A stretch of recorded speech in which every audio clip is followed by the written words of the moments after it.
নমস্কার দর্শক বন্ধুরা, আপনারা দেখছেন এই মুহূর্তে আপনাদের প্রিয় ইউটিউব চ্যানেল ক্রিয়েটিভ সুমন। তো দর্শক বন্ধুরা, যারা এই চ্যানেলটিতে নতুন এসেছো তারা অবশ্যই চ্যানেলটি সাবস্ক্রাইব করে নিন এবং পাশে থাকা বেল আইকনটি প্রেস করে নিন সবার আগে লেটেস্ট নিউজের আপডেট পাওয়ার জন্য। তো দর্শক বন্ধুরা, আমি কিন্তু এই ভিডিওটি করছি সম্পূর্ণভাবে ডাব্লিউবি জিডিআরবি ওয়েটিং ক্যান্ডিডেটদের নিয়ে, এবং এই ভিডিওটা আমি আরও একবার করেছি কারণ ওয়েটিং ক্যান্ডিডেট কত আছে সেটা কিন্তু সম্পূর্ণভাবে জেনে নেওয়ার জন্য। এর জন্য আমি হয়তো পোলিং করতে পারতাম, কিন্তু পোলিং করার ক্ষেত্রে সবথেকে বড় সমস্যা হলো ইউটিউব কিন্তু পোলিংকে কখনোই প্রমোট করে না। তো যার ফলে সমস্ত দর্শক বন্ধুদের কাছে পোলটা পৌঁছয় না, যার ফলে আমি কিন্তু সবার ভোট কমেন্ট বক্সে পেয়ে উঠি না। আর আপনারাও জানেন যে ডাব্লিউবি জিডিআরবি সংক্রান্ত অন্তত ভিডিওগুলো আপনারা সবাই ফলো করেন এবং দেখেন। আশা করছি ভিডিওটি সকলের কাছে পৌঁছচ্ছে এবং সকলের কাছে রিকোয়েস্ট, আপনারা কিন্তু ভিডিওটি আপনাদের বন্ধুদের মধ্যে শেয়ার করবেন যাতে করে ডাব্লিউবি জিডিআরবি সংক্রান্ত সমস্ত তথ্য আপনাদের কাছে পৌঁছবে। এবং বন্ধুরা, আপনারা কিন্তু কমেন্ট বক্সে অবশ্যই কে কোন ক্যাটাগরিতে বিলং করছেন সেটা কিন্তু জানাবেন, যাতে কে কোন ক্যাটাগরিতে কতজন ওয়েটিং ক্যান্ডিডেট রয়েছে সেটা কিন্তু আমরা জানতে পারি। তো মোটামুটি 80% বা তার বেশি ক্যান্ডিডেটরাই সোশ্যাল মিডিয়া বা ইউটিউব কিন্তু ব্যবহার করেন। তো আশা করছি আপনারা যদি সঠিকভাবে আপনাদের বন্ধুদের মধ্যে এই ভিডিওটি শেয়ার করেন তাহলে কিন্তু আমরা 2 থেকে 3 দিনের মধ্যে আমাদের একটা সম্পূর্ণ ধারণা হয়ে যাবে যে কোন ক্যাটাগরিতে কতজন ওয়েটিং ক্যান্ডিডেট রয়েছে। তো আরও একটা ব্যাপার আমি কিন্তু পরিষ্কার করে দিতে চাই এখানে ওয়েটিং ক্যান্ডিডেটদের জন্য।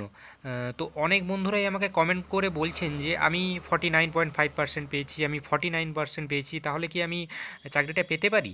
তো দেখুন বন্ধুরা, আপনি চাকরি অবশ্যই পেতে পারেন। দেখুন, আপনি চাকরি পেতে পারেন বলেই না আপনাকে ওয়েটিংয়ে রাখা হয়েছে। 49% আপনি পেয়েছেন, হয়তো রিটিন মার্কস ও ইন্টারভিউ মার্কস টোটাল মিলিয়েই আপনি কম্পিটিশানে রয়েছেন, সেই জন্য আপনাকে ওয়েটিংয়ে রাখা হয়েছে। তো দেখুন বন্ধুরা, যারা কিন্তু ওয়েটিংয়ে রয়েছেন তাদের কিন্তু প্রত্যেকেরই মার্কসের যে ডিফারেন্স সেটা কিন্তু 1 থেকে 3 নম্বরের মধ্যে, যেটা খুবই সামান্য। তো যারা হয়তো রিটিনে কম পেয়েছেন, ইন্টারভিউতে একটু বেশি পেয়েছেন, ওই জন্যই হয়তো আপনি ওয়েটিংয়ে আছেন। আর যারা কিন্তু ম্যাক্সিমাম ক্যান্ডিডেটই ইন্টারভিউতে পাস করেছেন তাদেরই কিন্তু ওয়েটিংয়ে রাখা হয়েছে, এমনটা নয় যে সবাইকেই ওয়েটিংয়ে রাখা হয়েছে।